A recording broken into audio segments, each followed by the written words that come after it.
नमस्कार, hot topic में आपका स्वागत है। मैं हूं अखिलेश शर्मा। बिहार की बात कर लेते हैं। वहां पर बीजेपी जेडीयू सरकार के भविष्य को लेकर सस्पेंस बन गया है। सूत्र कह रहे हैं कि यह गठबंधन अब टूटने की कगार पर है। कल जेडीयू ने अपने विधायकों और तमाम सांसदों की बैठक बुलाई है, जिसमें इस बारे में अंतिम फैसला हो सकता है। संभावना है कि बीजेपी से रिश्ता तोड़ने के बाद नीतीश कुमार आरजेडी, कांग्रेस और लेफ्ट पार्टियों के साथ मिलकर सरकार बना लें। दिलचस्प बात यह है कि आरजेडी और कांग्रेस ने अपने सभी विधायकों को पटना में रहने को कहा है। उधर बीजेपी सतर्क मगर खामोश है। उसे नीतीश के फैसले का इंतजार है। बिहार के राजनीतिक घटनाक्रम पर एक नजर डाल लेते हैं कि क्या क्या अब तक हुआ है और अगले 24 घंटों में क्या होने जा रहा है। तो सबसे पहले नीतीश कुमार की अगर बात करें तो उन्होंने कल अपने सभी सांसदों की और विधायकों की बैठक बुलाई है। इसमें विस्तार से चर्चा की जाएगी। कहा जा रहा है कि आरसीपी सिंह की बगावत को लेकर के इस पर चर्चा होगी। और इस बीच जेडीयू ने आरोप लगाया है कि बीजेपी उसे तोड़ने की कोशिश कर रही है और जेडीयू नेतृत्व कल बैठक में संपर्क साधे गए विधायकों से को पेश कर सकता है, यानी ऐसे विधायक को पेश किया जा सकता है जिनके बारे में दावा करेगी जेडीयू कि बीजेपी ने महाराष्ट्र के फार्मूले को अपनाते हुए जिस तरह से वहां पर शिवसेना को तोड़ा, यहां जेडीयू को तोड़ने की कोशिश की जा रही है और कुछ विधायकों से संपर्क किया गया। ऐसे विधायकों को कल इस बैठक में पेश किया जा सकता है। यह एक महत्वपूर्ण जानकारी है। और साथ साथ इस बीच बीजेपी के खिलाफ जेडीयू नेताओं की आक्रामक बयानबाजी लगातार चल रही है। इसमें हाल ही में बीजेपी अध्यक्ष जेपी नड्डा ने जो एक बयान दिया था उसे भी जेडीयू की ओर से बड़ा मुद्दा बनाया गया है। जेपी नड्डा ने कुछ दिनों पहले कहा था कि क्षेत्रीय दल गायब हो जाएंगे, सिर्फ बीजेपी बचेगी। तो इसे लेकर के आज जेडीयू नेताओं ने हमला किया। इस बीच आज उप मुख्यमंत्री, जो कि बीजेपी के कोटे से उप मुख्यमंत्री हैं, तारकिशोर प्रसाद, उनकी नीतीश कुमार के साथ एक बैठक हुई। इसमें माना गया कि कथित तौर पर नीतीश कुमार ने कहा है कि साथ छोड़ने की जो बातें टीवी मीडिया में चल रही हैं, इन्हें गंभीरता से लेने की जरूरत नहीं है। ये बात बीजेपी के नेताओं को कही। और इसके बाद बीजेपी को अब बैठक के बाद नीतीश कुमार के फैसले का इंतजार है, ये सूत्र बता रहे हैं।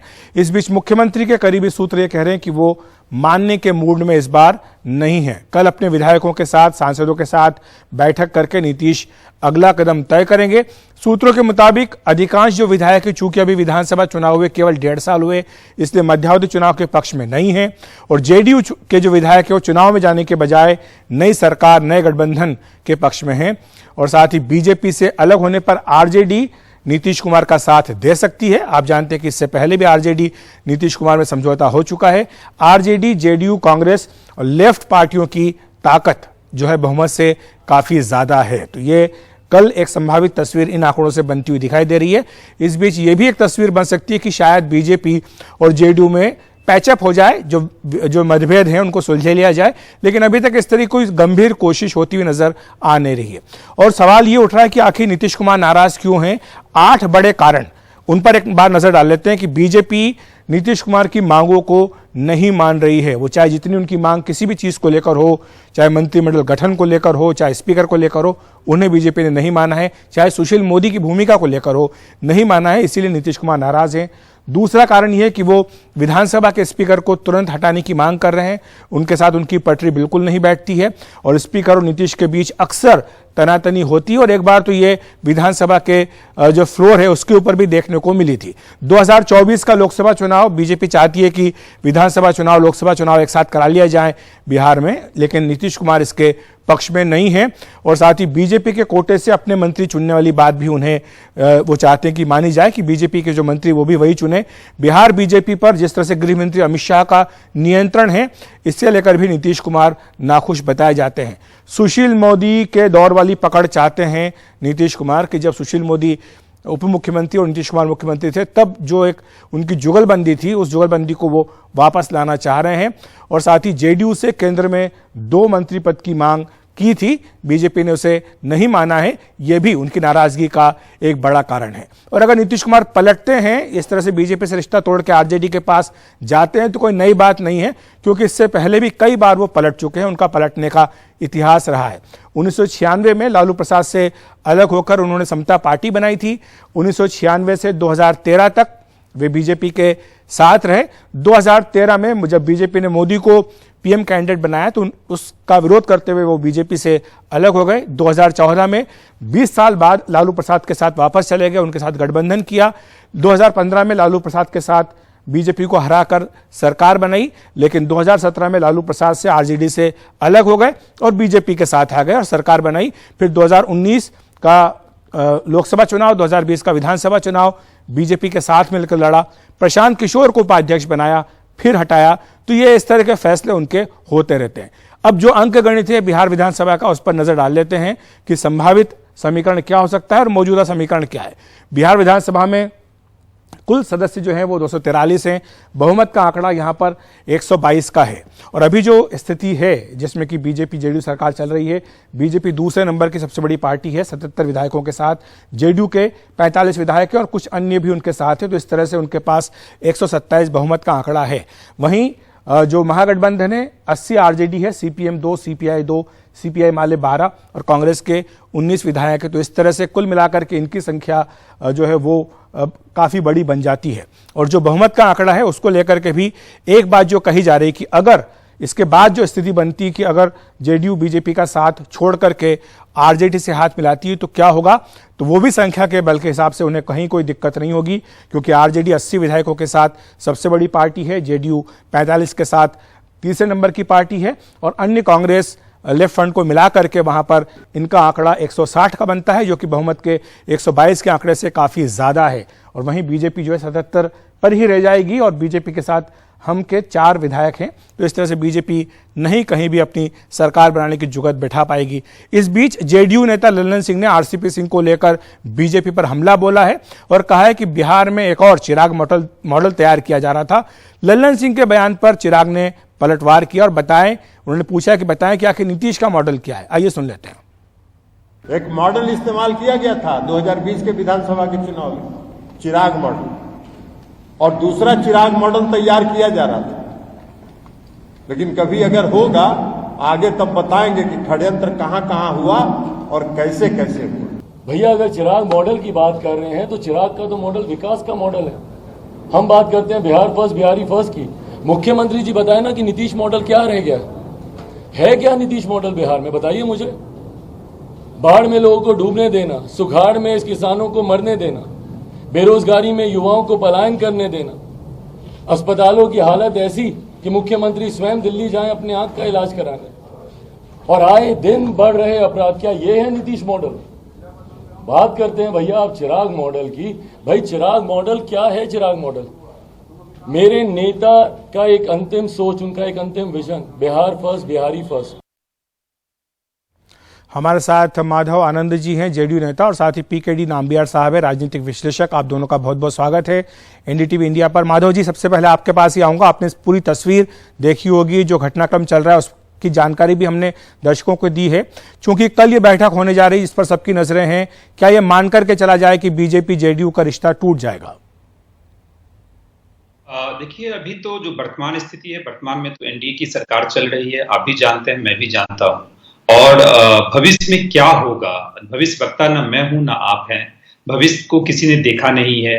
तो भविष्य में क्या होगा वो मुझे भी नहीं पता और शायद आपको भी नहीं पता होगा। और कयास जो लगाए जा रहे हैं उस पर मैं कुछ अभी बोलने की स्थिति में हूं नहीं, क्योंकि अधिकृत नहीं हूं उसके लिए। लेकिन ऐसी नौबत आई कि इस तरह के कयास लगने शुरू हुए जब सरकार चल रही है, अभी केवल 1.5 साल हुआ है, तो क्यों ऐसी परिस्थिति आ गई कि इस तरह कयास चल रहे हैं और ना ही बीजेपी की ओर से ना ही जेडीयू की ओर से आधिकारिक तौर पर इनका खंडन किया गया? देखिए, अब कयास तो लोगों का काम है, कयास लगाते रहते हैं। अब हम लोगों ने बैठक बुलाई, जितने भी विधायक हैं, विधान परिषद हैं, सांसद हैं, स्वाभाविक है। बीजेपी ने भी तो अभी संयुक्त राष्ट्रीय कमेटी की जैसे मीटिंग पटना में आयोजित की थी, तो सबको पता है अगर हम वो आयोजित किया, हम लोगों को कहीं कोई कठिनाई नहीं है। अगर हम लोग आयोजित कर रहे हैं, बहुत सारे ऐसे मुद्दे हैं जो राष्ट्रीय अध्यक्ष जी ने प्रेस कॉन्फ्रेंस के माध्यम से कल उन्होंने बताया। आज भी कई बाइट्स जैसे राष्ट्रीय अध्यक्ष जी और पार्लियामेंट्री बोर्ड के जो अध्यक्ष उपेंद्र कुशवाहा जी ने देने का काम किया, तो सब कुछ क्रिस्टल क्लियर है। तो बहुत सारे चीजें हम लोग को इंटरनल डिस्कस करने और इसीलिए कल की मीटिंग जैसे बुलाई गई है। अब उस मीटिंग पे कयास लगाए जा रहे हैं कि उस मीटिंग में ये तय हो जाएगा, गठबंधन टूट जाएगा, नया गठबंधन बनेगा, अगले दिन शपथ हो जाएगा। तो अब इस पे हम लोग क्या बोले अभी, उस पे बोलने की स्थिति में तो हम लोग नहीं है। लेकिन निश्चित रूप से देखिए, बीजेपी के साथ कुछ मुद्दे को लेकर तो मतभेद हैं, वो आपको ही पता है, क्योंकि दो डिफरेंट पार्टी है, एक पार्टी तो है नहीं, दोनों की विचारधारा अलग है।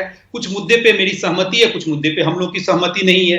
यही कारण है कि दो सेपरेट एंटिटी है। अगर इस सब मुद्दे पे एक साथ हो जाए तो दो पार्टी की जरूरत क्या है? दो पार्टी की जरूरत ही नहीं रहेगी। लेकिन नामबियार साहब, आपको लगता नहीं कि बिना आग के कहीं धुआं नहीं निकलता है? कहीं ना कहीं दिक्कत है गठबंधन में, चाहे पदों को लेकर हो, चाहे मंत्री पदों को लेकर हो, चाहे विधायकों को तोड़ने की बात हो। एक अविश्वास की खाई बीजेपी जेडीयू के बीच बन गई है, जिसकी परिणति शायद ये हो कि रिश्ता टूट जाए। जैसे कि मेरे को पैनलिस्ट ने जैसे कहा, तो ये तो विचारधारा से जुड़ा हुआ है, लेकिन एक कॉमन मिनिमम प्रोग्राम के तहत ये दोनों मिलकर काम कर रहे हैं। मुझे भी लगता है, और मुझे लगता है कि सिर्फ मुझे नहीं है, जो भी लोग दर्शक है उनको भी लगता है कि कहीं ना कहीं कुछ ना कुछ तो तनाव जरूर है। बट ये मैं समझता हूं कि एक नेचुरल अलाई के तौर पे जेडीयू और बीजेपी का शासन काफी सालों से चल रहा है। लेकिन एक चीज और भी जरूर देखना होगा, एक राजनीति को थोड़ा करीब से देखने वाला किसी को भी समझ में आ जाएगा, जो जैसे आपने भी खुद कहा, नीतीश जी का जो एक जर्नी है, जो पॉलिटिकल जर्नी, वो ज्यादातर मेरी पर्सनालिटी सेंट्रिक है। और दूसरी तरह से एक और चीज देखोगे, आपको आज की डेट में जो एक मुख्यमंत्री को सिर्फ अपना प्रदेश के अंदर के अलावा अन्य राज्यों का साथ भी उनका एक तरह से एक कंपटीशन, चाहे वो भले ही पॉलिटिकल ना हो, दूसरी तरह से है। उस जमाने के कंपटीशन के अंदर, जैसे यूपी में जिस तरह का जो प्रगति की बात हो रही है, डेवलपमेंट की बात हो रही है, कहीं ना कहीं बिहार कुछ सालों से उस चीज में, उस प्रगति से आया नहीं है। मुझे लगता है कि डेफिनेटली तनाव है डबल इंजन सरकार का, जिस तरह से आपको लगता है कि अविश्वास इस बात को लेकर भी है कि जिस तरह से शिवसेना के साथ किया गया महाराष्ट्र में, कुछ वैसा ही बीजेपी जेडीयू के साथ बिहार में कर सकती है? अरे अखिलेश जी, एक बात बताओ, हर पार्टी का एक ये होता है कि अपने आप कैसे वो पावर में आ जाए। वो हर पार्टी का एक, आपको जेडीयू खुद भी कोशिश कर रहे थे, या आरजेडी भी कोशिश कर रहे हैं, हर कोई जहां पे उनके पास वो मौका नहीं है, वहां पे दो दल साथ में आके काम करते हैं। तो अगर बीजेपी, अगर आप कुछ सालों से देखते हो, तो बीजेपी धीरे धीरे, मैं ये नहीं कहूंगा कि बहुत एकदम उठकर आ गया है, बट आगे है। आपको एक चीज और समझना है कि 1.5 साल पहले जब ये सरकार बना, बीजेपी, जबकि वो सीनियर पार्टनर है इस गवर्नमेंट के अंदर, बट बीजेपी ने पूरी आदर और सम्मान के साथ नीतीश जी को मुख्यमंत्री बनाकर यह सरकार चल रहा है। मुझे लगता है कि एक प्रदेश के अंदर एक मुख्यमंत्री से ऊपर तो कोई चीज है नहीं है, वो ही मुखिया है। तो मुझे लगता है कि अभी इस तरह का तनाव और इस तरह का एक कोई ना कोई पद और इस चीज को लेकर तनाव क्रिएट करके एक दल बदलने का या एक दूसरा गठबंधन के बारे में सोचने की जगह, मैं समझता हूं कि प्रदेश के बारे में सोचना चाहिए। बिहार को इस दोनों बीजेपी और जेडीयू मिलकर किस तरह से बिहार को आगे लेके जा सकते हैं, एक कॉम्पिटिटिव स्टेट ये देखने की बात होगी, क्योंकि ये तो जेडीयू को तय करना है। जिस तरह के संकेत मिल रहे हैं उसके बाद लग रहा है कि शायद कोई बड़ा फैसला कल हो सकता है। लेकिन माधव जी, जाते जाते मेरे पास समय कम है, ये समझना चाहेंगे जिस चिराग मॉडल की बात कर रहे थे, तो क्या जेडीयू को ये लगता है कि आरसीपी सिंह के जरिए वैसा ही कुछ करने की कोशिश की जा रही थी बीजेपी की तरफ से, जैसा महाराष्ट्र में उद्धव ठाकरे के साथ किया गया? देखिए, आदरणीय राष्ट्रीय अध्यक्ष जी ने कल प्रेस कॉन्फ्रेंस में चिराग मॉडल की भी बात की, और चिराग मॉडल के तर्ज पे दूसरा मॉडल जो तैयार करने की कोशिश हो रही थी, उसका भी भंडाफोड़ करने का काम किया है। तो निश्चित रूप से कहीं ना कहीं तो सारे सबूत मिले हैं, सुराग मिले हैं, तभी तो उन्होंने प्रेस कॉन्फ्रेंस के माध्यम से जो आप लोग को संबोधित करने का काम किया। तो अगर अपने ही घटक दल को अगर कोई कमजोर करने की कोशिश करेगा, तो मुझे लगता है गठबंधन धर्म का पालन वो घटक दल नहीं कर रहा है। और इसकी बात जो है मैं नहीं कर रहा हूं, राष्ट्रीय अध्यक्ष जी ने प्रेस कॉन्फ्रेंस के माध्यम से और कई बार जैसे बयान के माध्यम से कहा है। तो अब सोचने की जरूरत है, हम लोग भी आत्मचिंतन करेंगे। स्वाभाविक है, कल पार्टी की मीटिंग है, उस पार्टी की मीटिंग में बहुत सारे पहलू पे डिस्कशन होगा, और उसके बाद जो भी आएगा सबको पता चलेगा उसमें। जी, बहुत बहुत शुक्रिया आपका माधव जी, हमारे साथ जुड़ने के लिए। नामबियार साहब, आपका भी शुक्रिया हॉट टॉपिक में हमारे साथ जुड़ने के लिए। फिलहाल एक ब्रेक ले रहे हैं, ब्रेक के बाद बिहार से जुड़ी इसी खबर पर एक और जानकारी।